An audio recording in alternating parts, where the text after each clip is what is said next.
Somebody moved it. Just a little bit. There we go. Perfect. All right, what's up, y'all? This your guy, Mr. Lane. I'm here with the Built to Last podcast, man, and then my guest is my man, Ivan. Ivan, how you pronounce your last name? Caravantes. Yeah. Caravantes. Caravantes. I knew it was something like that. I didn't want to mess it up. Yeah. But I call him Striving Ivan, man, because he's a young man that has been striving ever since I've met him. He is an alumni of Champions Barber Institute. He is also the owner of Vita Barber Co. He's a professional barber and owner of his own barbershop. And we are sitting in that barbershop right now. Ivan, man, what's up, boss? Not much. Excited for you to come out here and then now be recording this. Yeah, absolutely. We on here. So I got a few questions, man. You know, we just want to share success stories, man, and just, you know, the path that you took to get to where you are now. And so we just, you know, want to talk about it a little bit. Let's do it. Cool with that? Yeah. All right, cool. So you are the youngest graduate to ever graduate Champions Barber Institute. Yeah. Right? Yeah. I used to call him the babyest man because he was just a young whippersnapper coming up out of high school and came right to the Champions Barber Institute. And yeah, he finished as the youngest, man, and has done a lot since his finishing of the program. So, as the youngest graduate of CBI, what motivated you to pursue barbering at such a young age? I'll try and keep it kind of short. Okay. For a few, I've always been interested in haircutting, and I always liked, I think, more the feeling of a fresh cut. And my dad growing up would cut my hair, and he was actually pretty good. He taught me some of the basic stuff that I kind of walked into. Mm-hmm. But, you know, I think a part of me was like seeing other people doing it and, you know, making money, hanging out with friends, like the shop environment. And, you know, I was like, if they can do it, I can do it too. But as far as going in and being the youngest, right after high school, I had three options. I was going to be I wanted to be a pilot for the Air Force. And then my second one was to be a lawyer. And then the third option was barbering. Okay. And the first one didn't work out through some legal stuff. The second, the lawyer, I had the grades to go to college and pursue it.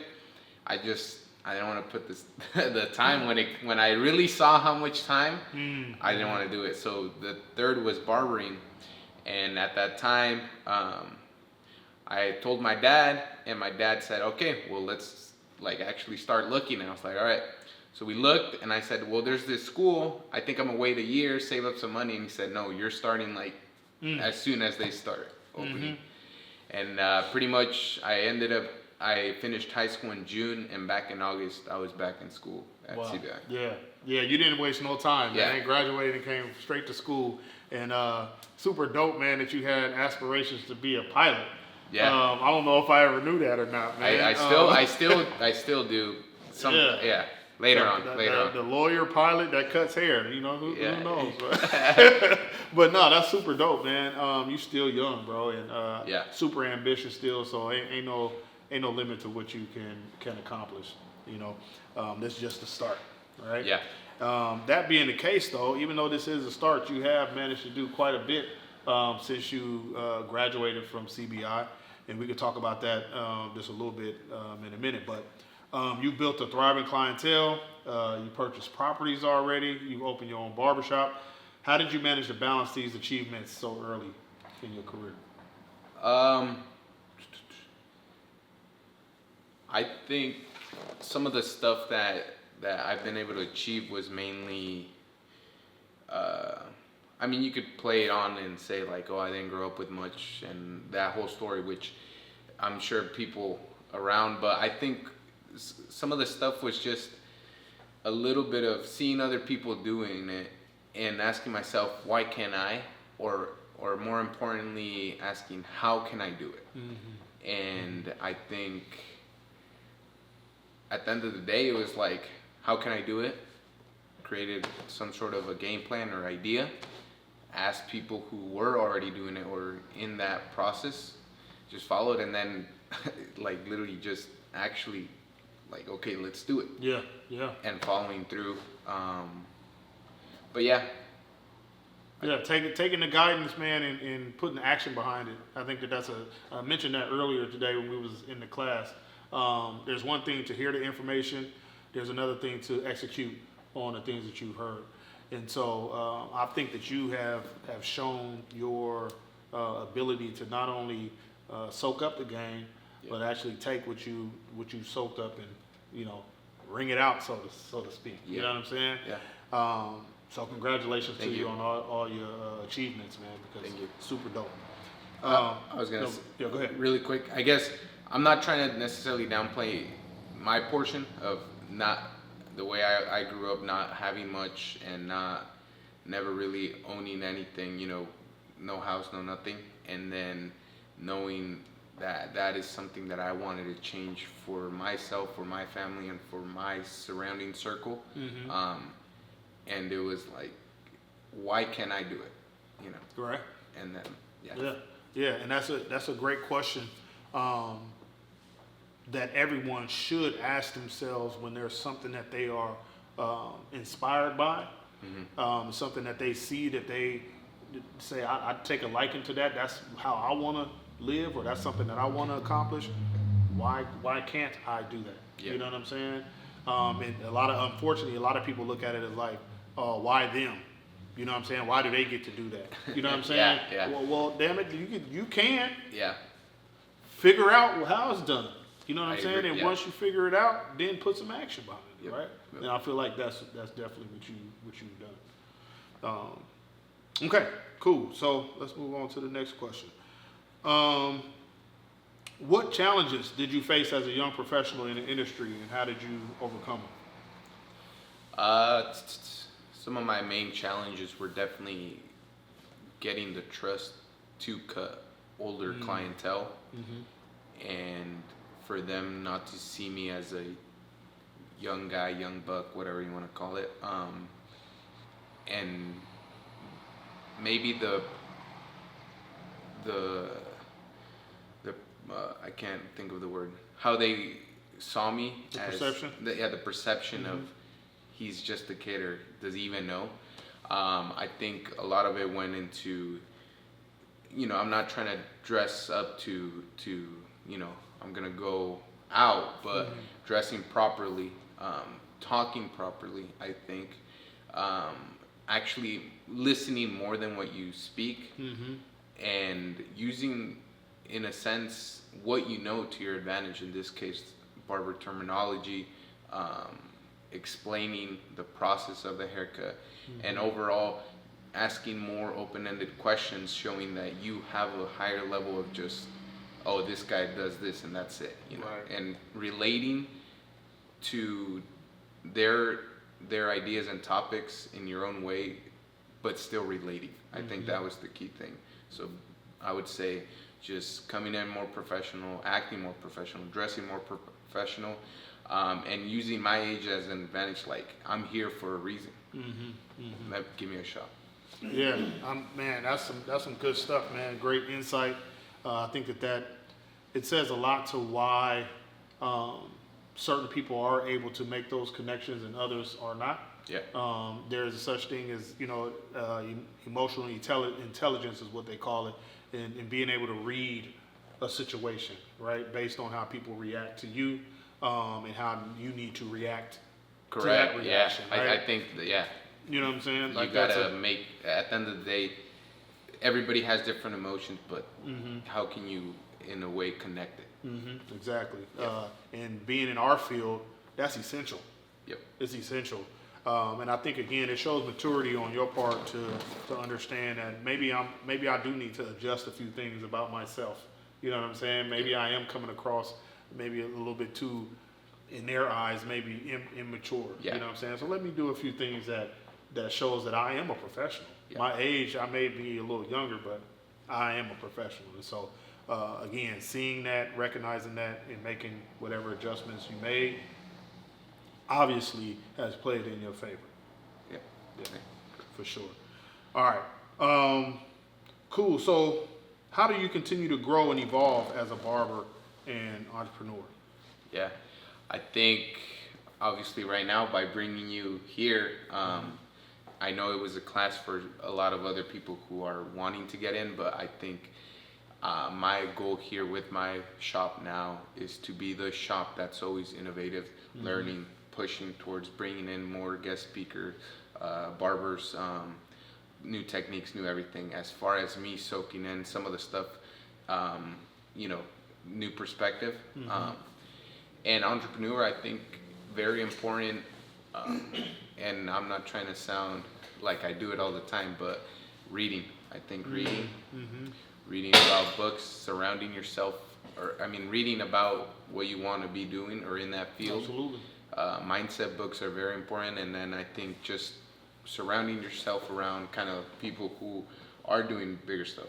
You know, kind of like you here. I have mentors. I consider you a mentor, but I have mentors for different parts of my life that I want to push in that area. Yeah. Good. You mentioned something, you know, you talked about reading, and you also mentioned something about how people speak, right? Correct. And I just recently went to a course where, and I wouldn't even call it a course, it was more like an in-depth like master class as well. And you just talked about how getting better with words, you know, and when you get better with words, it's one of the best things you could ever do for your business, right? If you ever want to build your business and your brand, get better with words, you know. So the better you are with communicating with people, the bigger bank accounts you can have. You know what I'm saying? I mean, when you really think about it, like, because it's hard for people to communicate with those that they can't communicate with, right? I think to add to what you're saying is, in my case, I'm pushing out towards real estate, but you got to speak the language. The lingo, yeah, the lingo. You know, you got to understand the terminology for real estate isn't the same terminology as barbering. Exactly. And same applies to sports. I mean, whatever you do, but yeah. And that, you know, that reading is huge, and I'll throw that out there, and you know, just piggyback on that the reading is huge. Spend more time doing it, guys. Spend more time doing it. The mindset books, the self-development, personal development books, the wealth creation books. Make sure that you got all that type of stuff. Make time for it. And I'm gonna just throw this plug out there. There's an app called Headway. If you don't have it, check it out. It's an Audible type app that will allow you to listen to 15-minute summaries of books. Oh wow! Right, and so you can pick the genre of the book, and you can listen 15 minutes per book, and the summaries are amazing. So you just get so much more insight in versus listening to the whole book. You can go back and listen to the whole book, you know, but I think that this is a great one to get more stuff in throughout your day. So Headway. Okay. Now, let's see. Now I had a loaded question here. Well, not necessarily loaded, but just to get into your business just a little bit.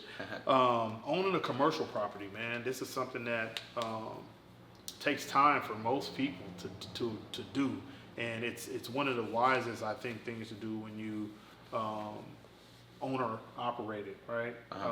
So you actually purchase the property that you're in, that your shop is in, and which is just huge. But what inspired you to take that step, and how has it impacted your career so far?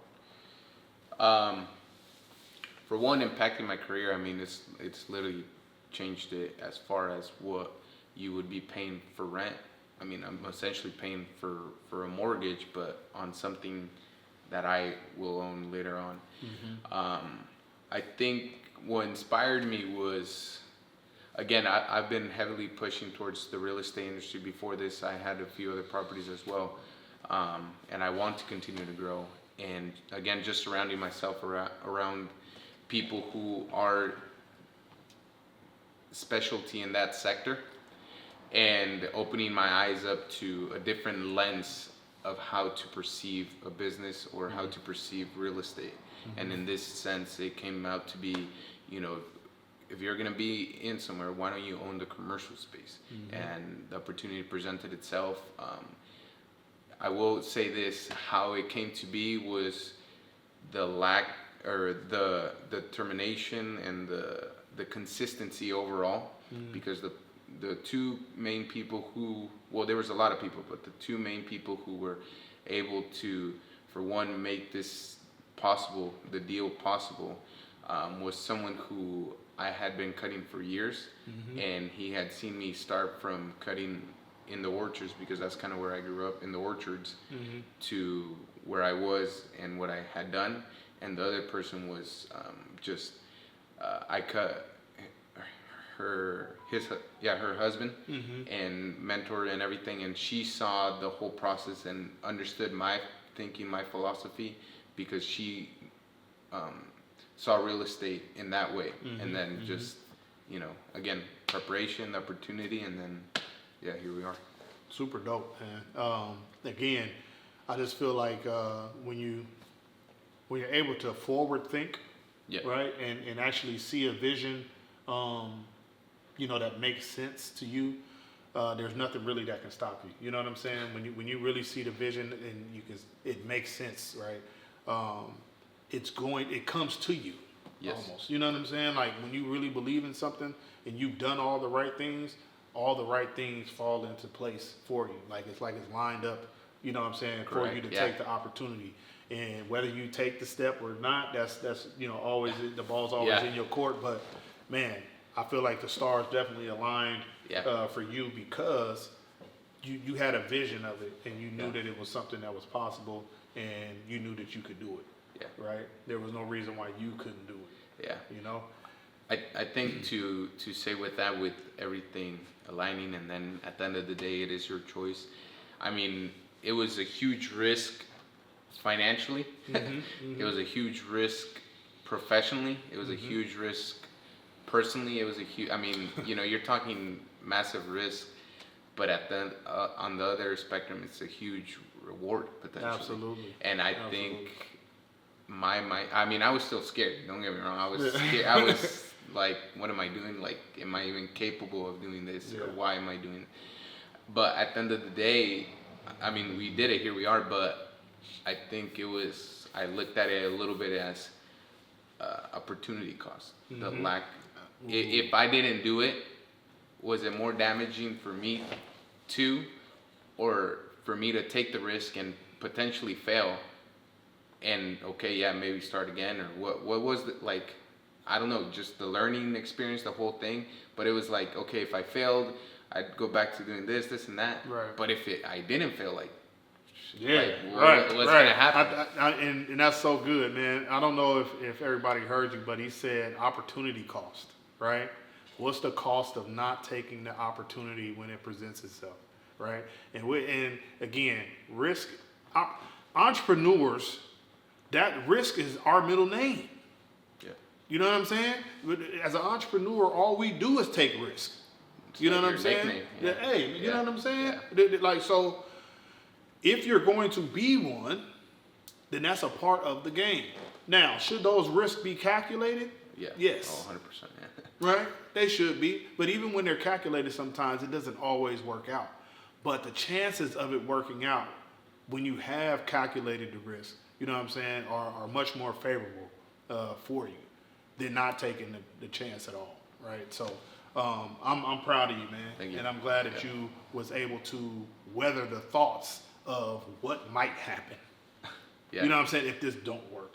Because, see, it's those thoughts that oftentimes keep people from ever, pursuing these big, ideas that they might have, right? Yeah. But when you weather that, and you can stomach the possibility of, but you know what? I'm gonna go for it anyway. That's when great things happen. Yeah. What's the term? How it go, Wally? What? Invest in your best and watch great things happen, man. And that's all a part of taking risks, man. Betting on yourself and investing in yourself. So again, super proud of you, man. I think we on the last one.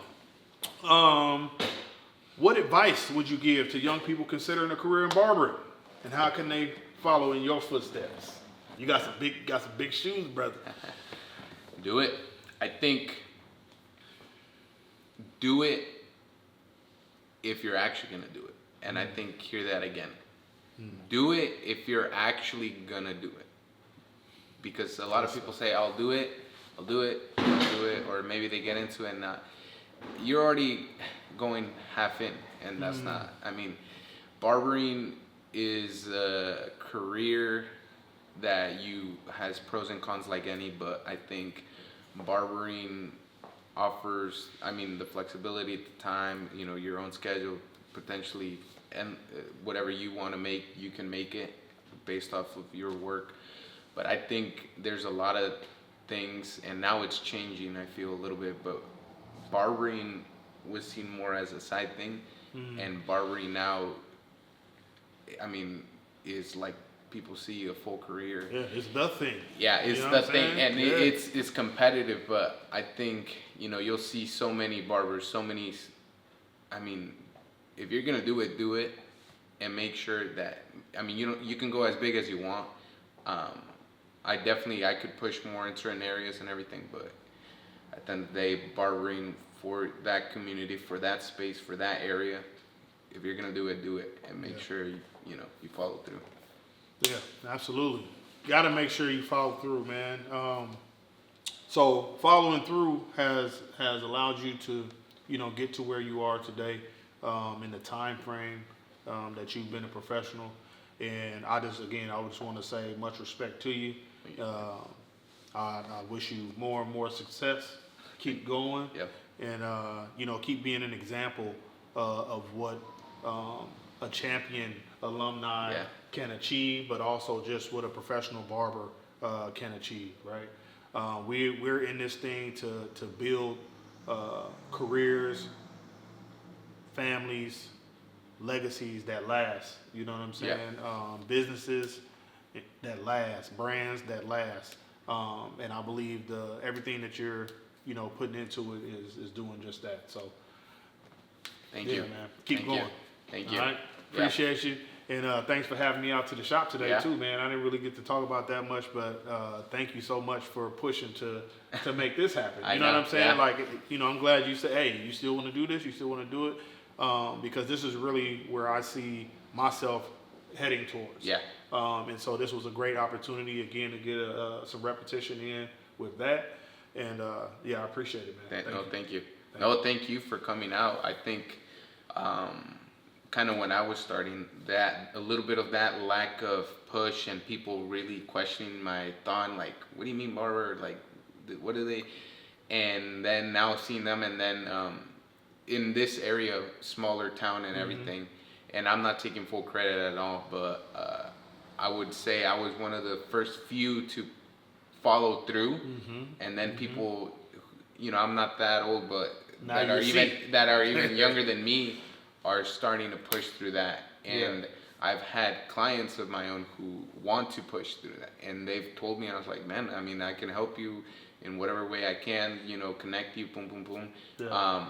But then, it's funny, they'll tell me, like, my mom's like, what are you even gonna do, or this and that, and I'm like, look, I mean, questions, people, everything is gonna happen, but if you really want to, I mean, do it. Yeah. And that's it has to be a decision, man, and something that, like you said, if you're gonna do it, do it. Yeah, I think that's why I kept on pushing for you to come out, and maybe honestly, I had people texting me that they were gonna come, and at the end of the day, how that goes. Yeah, exactly. But point with that, the people who did show up, it shows that they really. But what I'm trying to get at is, I wish that they would have done something like this, and they did at the time do something similar, but even more consistently, and that's kind of what I want to try to build and grow here, and obviously by you being one of the first ones, and really setting the tone and everything, and I mean, well, I'm glad, man. I appreciate it. Appreciate it, man. It was an honor, and man, it helps me for what my goals and my plans are, going forward. And man, I appreciate it. Yeah, thank you. Good stuff. Perfect. All right, y'all. Well, y'all got it here first, man, and hopefully you soaked up all this information and you will put some action behind it. We will see you on the next episode of Built to Last. Peace. Be great.